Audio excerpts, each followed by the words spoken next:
Jamie. How you doing? Trace Turner. It's good to meet you. Good to see you. How you doing So today? tell me about your neighborhood.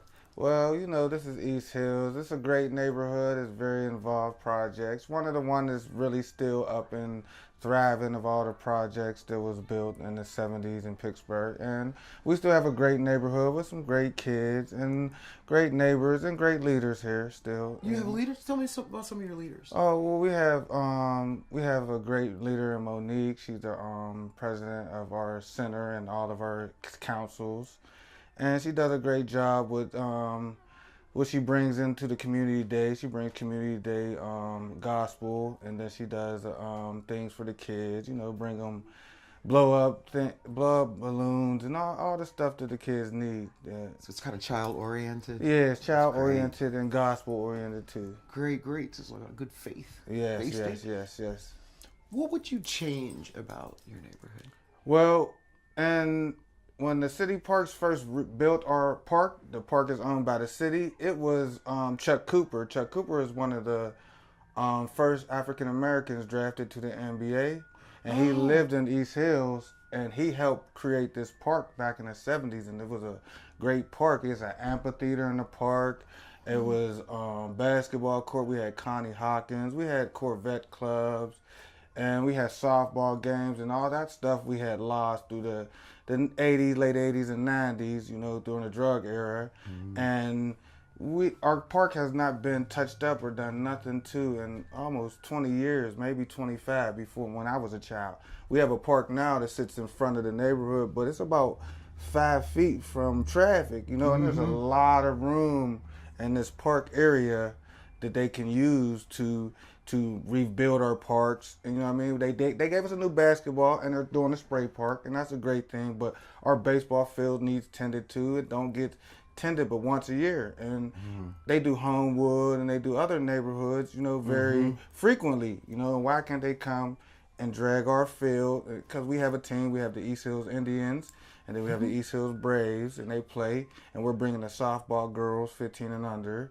So and we have a lot of things going that they could clean up the park. And maybe if you have time, you could take your camera through so they can see the park and see that just that the kids they shouldn't be playing in that type of area. People wouldn't want their kids to play in a place with junk and beer cans and all that. So we would just appreciate if the city would come and give us some more, some more care to our baseball field, our park, and let the kids something to do, because we are one of the neighborhoods where our kids still come outside and play, with a new age that is just computer age and video game age.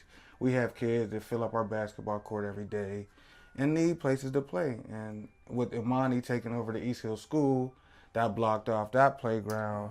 So they only have basically a playground right here where they're subject to traffic, which is, they built it for the kids, and it's not that dangerous. It's not a dangerous street. It's not a lot of traffic up and down the street, but you want your kids secluded to where the park originated, where someone that was the head of city parks built a park. Too many parks have an amphitheater. We have an old school 70s amphitheater where you can sit down and watch anything that goes on. So. Do you guys have like poetry slams and things like that? Well, only on the community day, Monique brings in some gospel people, some mentors, and they talk to the kids, and they make use of some of that stuff, but they really don't make use of it as it should be, and it hasn't been made use of in probably, like I said, 25 years.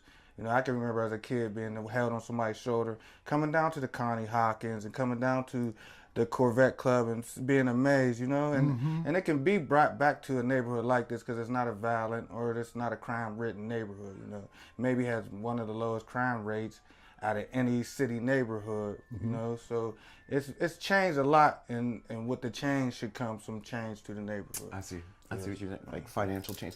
What is there something here that you see in other neighborhoods that you don't see here?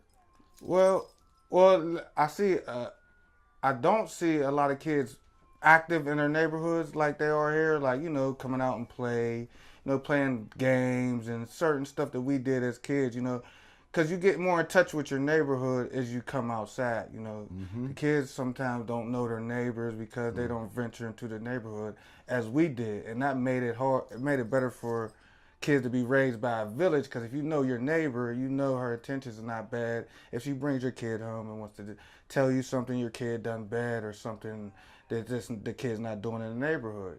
So with kids being inside and not being able to know their friends' characteristics or whatever else, it's secluding them to a life of living in the home, which we didn't do as kids. We didn't have. We got kicked out the house. Go out and play. So you were kind of forced to know your neighbors, Yeah, which so was a good thing. In this neighborhood, they do get out. They get some of the kids that I had playing baseball for me 7, 8 years ago. They still, play together as they're 13, 14. They came up together. They get to know each other. So you're a coach? Oh yeah, I coach baseball and I coach basketball. Excellent. Our basketball team plays at the local Y, the Homewood Y. We play at the Hill. We played on the Ammons on the Hill. My cousin Darrell Porter formerly played for Pitt, so we went up there and played a few of his teams. Our baseball, we play in Wilkinsburg, and we play home games here when we can get our field dragged and up to the standards that we do, because we do a lot out of our own pockets. I have another friend, his name is Jason, and he's a coach. He works at the steel mill, and he takes the money out of his pocket to try to get bases and jerseys and uniforms. Every year, we've been doing this for maybe over 10 years since one of our comrades passed that would do this. His name was Frank Chapman. And Chapman died, and he kind of like passed the torch on to me, and Jason helps me. So, and I do basketball mostly by myself, and with little to no help at all, but it doesn't matter, it's just out the kindness of my heart. So if you were to say, like, you needed help, what would you do, and who would you go to, and, as far as the city's concerned? Well, in the beginning, when we get the permit for the baseball field, but we go through avenues and avenues to try to get them to drag the field. At one time, we had puddles in our field. We had a championship team that went to the Mayor's Cup that didn't have no home games. They didn't play not one home game. And we had a good record of going to Wilkinsburg and Braddock and playing, but because our field had 2 puddles and wasn't dragged, it took us almost 2 years to get them to at least come drag it once or twice a year. So it deterred them from having home games, letting their parents see them play and stuff like that. But they still did good. We went on to play in the Mayor's Cup. Excellent. But if you were to pick a neighborhood in Pittsburgh that you would like to imitate, what neighborhood would that be and why? I think with East Liberty doing a lot of redevelopment and a lot of bringing a lot of things to their neighborhood, like we have a shopping center that could be brought, was thinking about bringing Walmart and bringing any other businesses there, and it had a Kaufman's and Horner's, Murphy's Meat, Herman Stylegate. We had McDonald's, we had Kentucky Fried Chicken. It had a lot of stuff in our shopping center that we haven't had in over 25 years. Also, there hasn't been nothing that thrived up there since maybe the Giant Eagle or something of that sort in the early 80s. So we need to get more development as in East Liberty and get the help and stuff we need. So East Liberty would be a good neighborhood. I think our neighborhood would like to get some development coming in and some people to make some changes. Excellent. Okay. Excellent. Yeah. I really enjoyed talking to you, All Jamie. right. Thank you. Thank you. You do have a beautiful neighborhood, too. All right. Thank you. And y'all appreciate y'all coming.